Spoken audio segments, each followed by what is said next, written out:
மார்கழி month. இந்த month ஸ்பெஷலாக எல்லா கோவில்லையும் சாங்ஸ் போடுவாங்க. ஒரு ஏர்லி மார்னிங் 3 o'clock ஸ்டார்ட் பண்ணாங்கன்னு நினைக்கிறேன். ஸோ நான் எழுந்துக்கும் போதும் சாங்ஸ் பேக் சைடில் ப்ளே ஆகிட்டு இருந்தது. மண்டே மார்னிங் கொஞ்சம் ஏர்லியாகவே எழுந்துட்டு டைம் ஆக்சுவலாக 5:30 ஆகுது. ப்ரீவியஸ் டே லேட் நைட் தான் தூங்க போனேன். ஒரு 1:30க்கு மேலே தான் தூங்கவே போனேன். பட் மார்னிங் முழிப்பு வந்துடுச்சு. ஸோ எழுந்துட்டேன். நைட் டைமில் பேபிக்கு லைட்ஸ் ஆனில் இருந்தால் தான் தூங்குவாங்க. அது மாதிரி வந்து பழக்கிட்டோம். பட் நமக்கு சம்டைம்ஸ் டிஸ்டர்ப்டாக இருக்கும் இல்லையா? ஸோ அதுக்காக எனக்கு இந்த லைட்ஸ் ரொம்பவே தேவைப்பட்டுச்சு அப்படின்றனால வாங்கினேன். இது மீஷோ ஆர் ஃப்ளிப்கார்ட் இதுலேயே பர்ச்சேஸ் பண்ணேன். பட் ஞாபகம் இல்லை. மேபி இதோட லிங்க் கிடச்சிச்சு அப்படின்னா கண்டிப்பாக நான் வந்து டிஸ்கிரிப்ஷனில் மென்ஷன் பண்ணுறேன். இந்த லைட்ஸ் வந்து ப்ளக் பாயிண்டில் நம்ம இதை ஜாயின் பண்ணி நம்ம ஸ்விட்ச் ஆன் பண்ணோம் அப்படின்னா மற்ற லைட்ஸ் ஆனில் இருக்கும்போது இது ஆஃபில் தான் இருக்கும். ஸ்விட்சை நம்ம ஆன் பண்ணியிருந்தா கூட இது வந்துட்டு லைட்ஸ் ஆன் ஆகாது. பட் எல்லா லைட்ஸையும் ஆஃப் பண்ணிவிட்டு இதோட ஸ்விட்ச் வந்து ஆன் பண்ணோம் அப்படின்னா மட்டும்தான் இந்த லைட்ஸ் வந்து எரியும்.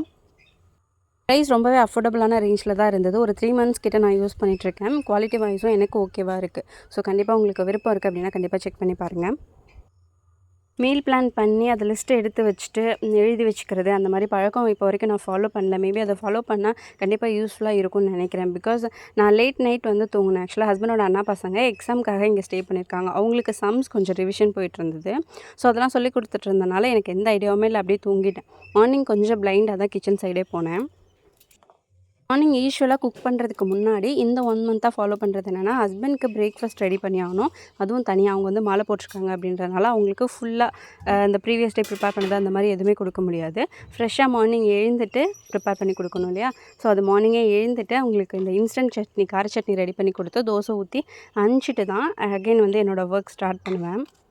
ஸோ அந்த மாதிரி அவங்களுக்கு மார்னிங் ப்ரிப்பேர் பண்ணும்போதே நான் ஒரு சில காய்கறி கட் பண்ணி வச்சுக்கிட்டேன். அண்ட் வெங்காயம் கட் பண்ணி வச்சுட்டேன். ஸோ வந்து எல்லாத்துக்குமே கம்பல்சரி தேவைப்படும். இதை ரெடி பண்ணி வச்சிட்டோம் அப்படின்னா அப்புறம் வந்து ஆன் த ஃப்ளோரில் என்ன குக் பண்ணுறோமோ பண்ணிக்கலாம் அப்படின்றதுக்காக.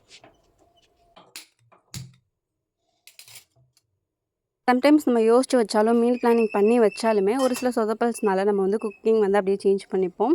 இல்லை மாற்றணும், நமக்கு வேறு எதாவது சாப்பிட்ணும் போல் இருந்தால் கூட மாற்றிப்போம் இல்லையா? ஸோ அன்றைக்கி வந்து ஹஸ்பண்ட்க்கு சட்னி அரைக்கும் போதே குருமா ரெடி பண்ணி வச்சுட்டேன். தோசை சப்பாத்தி ஏதாவது பிரேக்ஃபாஸ்ட்டுக்கு ரெடி பண்ணிக்கலான்னு. பட் எனக்கு சடனாக உப்புமா சாப்பிட்ணுன்னு தோணுச்சு.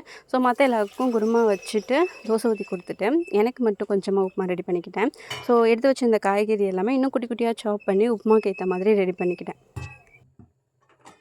ஸோ அகெயின் மேண்டிட்டரியாக டெய்லி யூஷுவலாக ப்ரிப்பேர் பண்ணுறது வந்துட்டு ரைஸ், ரசம் அண்ட் ஏதாவது ஒரு பொட்டேட்டோ ஆர் கேரட் பேபிக்கு பாயில் பண்ணி வைக்கிறது அண்ட் ஹாட் வாட்டர் எடுத்து வைக்கிறது. ஸோ அந்த ஒர்க்லாம் ஃபினிஷ் பண்ணிவிட்டு அகெயின் எக்ஸ்ட்ரா ஏதாவது எனக்கு தேவை அப்படின்னா மட்டும்தான் குக் பண்ணிப்பேன். ஸோ வந்து அடுத்து உப்புமா ரெடி பண்ணிக்கலாம், இதெல்லாம் ஒர்க் ஃபினிஷ் பண்ணிவிட்டு அப்படின்னு சொல்லிட்டு உப்புமா ரெடி பண்ணிட்டு இருந்தேன். ஆக்சுவலாக இது உப்புமாவா இல்லை கிச்சடியா அப்படின்னு என்ன சொல்கிறதுன்னு எனக்கு தெரியல.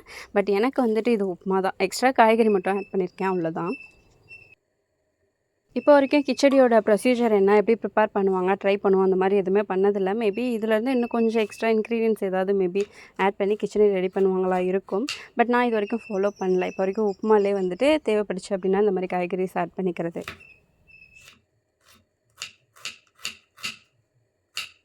சட்னி அரைக்கும் போதே ஒரு 4 வெங்காயம் கிட்ட தனியாக எடுத்து வச்சுருந்தேன். அது கட் பண்ணும்போது தான் பார்த்தேன் ஒரு வெங்காயம் வந்து உள் சைட்லாம் வந்து நல்லா அழுகி போயிருந்துச்சு. ஸோ அதை எடுத்து வச்சுட்டு மீதம் இருந்த வெங்காயம் எல்லாமே கட் பண்ணி எடுத்து வச்சுட்ருந்தேன்.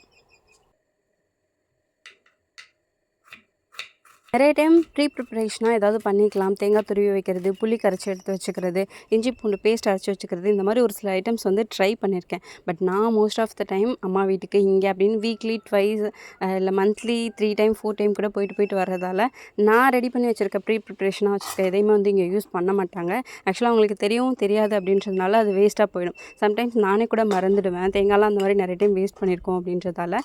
ஸோ ஓகே, தேவைப்பட்டுச்சுன்னா ஆன் த ஸ்பாட்டில் ரெடி பண்ணி குக் பண்ணிக்கலாம் அப்படின்றதுக்காக அந்த மெத்தடே வந்து நான் ஸ்கிப் பண்ணிக்கிட்டேன். பேபிக்கு கேரட் பாயில் பண்ணி எடுத்து வச்சுட்டேன். ஆக்சுவலாக அவங்களோட அண்ணா பசங்க இங்கே தங்கியிருக்காங்கன்னு சொன்னேன் இல்லையா? அவங்களுக்கு மார்னிங் பிரேக்ஃபாஸ்ட் மட்டும் ரெடி பண்ணி கொடுத்தா போதும். ஸோ குருமா இருந்ததால் அவங்களுக்கு தோசை ஊற்றி கொடுத்து ஸ்கூலுக்கு அனுப்பிச்சாச்சு. ஸோ அதுக்கப்புறம் தான் எனக்கு வந்து உப்புமா ரெடி பண்ணிகிட்டு இருந்தேன். அதிகமாக பேபிக்கு என்ன ரெடி பண்ணுறனோ அதுலேருந்து எக்ஸ்ட்ராவாக கொஞ்சம் கட் பண்ணி எடுத்து வச்சுட்டு எனக்கு ஃப்ரை மாதிரி இல்லை குழம்பு மாதிரி அது மாதிரி ரெடி பண்ணிப்பேன். பட் எனக்கு அன்றைக்கி எதுவுமே தோணல. ஓகே, ஆஃப்டர்நூன் லஞ்ச் சாப்பிடும்போது என்ன தோணுதோ அதை குக் பண்ணிக்கலாம் அப்படின்னு சொல்லிட்டு மார்னிங் ஃபஸ்ட்டு உப்புமா மட்டும் ரெடி பண்ணிட்டு இருந்தேன்.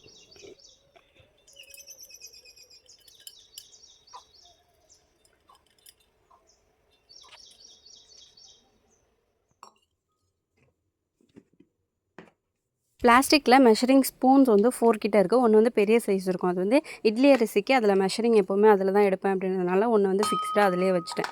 இந்த 3 வந்து ஆல்டர்னேட்டிவாக சப்பாத்தி மாவு இந்த மாதிரி ரவை அது மாதிரி ப்ரிப்பேர் பண்ணும்போது எவ்வளோ தேவையோ அதுக்கேற்ற மாதிரி இந்த ஸ்பூன்ஸ் யூஸ் பண்ணிப்பேன்.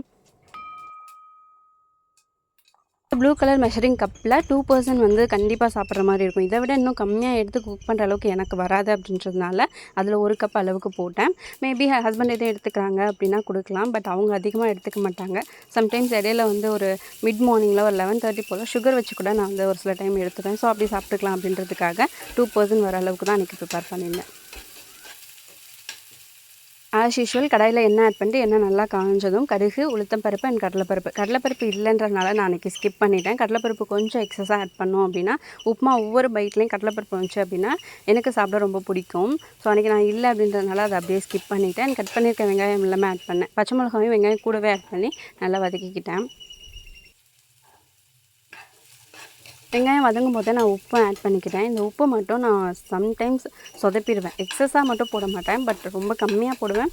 இல்லை ஓரளவுக்கு பத்துற அளவுக்கு தான் போடுவேன் தவிர அதிகமாக மட்டும் போட்டுறவே மாட்டேன். நிறைய டைம் நான் சாப்பிட்ற ஃபுட்டில் வந்து உப்பு இருக்கா இல்லையான்னு கூட எனக்கு டேஸ்ட் பண்ண தெரியாது. உப்பு இல்லாமல் சம்டைம்ஸ் ஒரு சில ஃபுட்லாம் எடுத்துப்பேன்.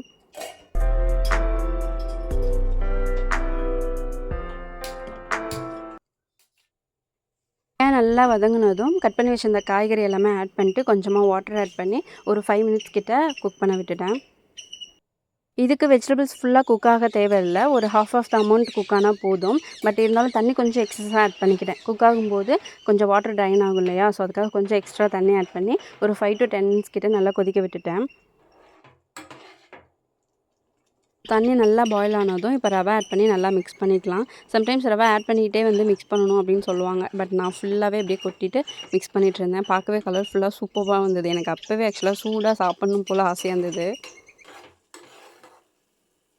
இது கூடவே கொஞ்சமாக தேங்காய் சட்னி அரைச்சிட்டேன். பிகாஸ் குருமா ஆர் வேறு ஏதாவது வச்சு சாப்பிட்டா அவ்வளோ டேஸ்ட் இருக்காது. தேங்காய் சட்னி ரொம்ப அல்டிமேட்டாக இருக்கும். ஸோ கொஞ்சமாக சுகர் அண்ட் தேங்காய் சட்னி வச்சு தான் அன்றைக்கி உப்புமா எடுத்துக்கிட்டேன்.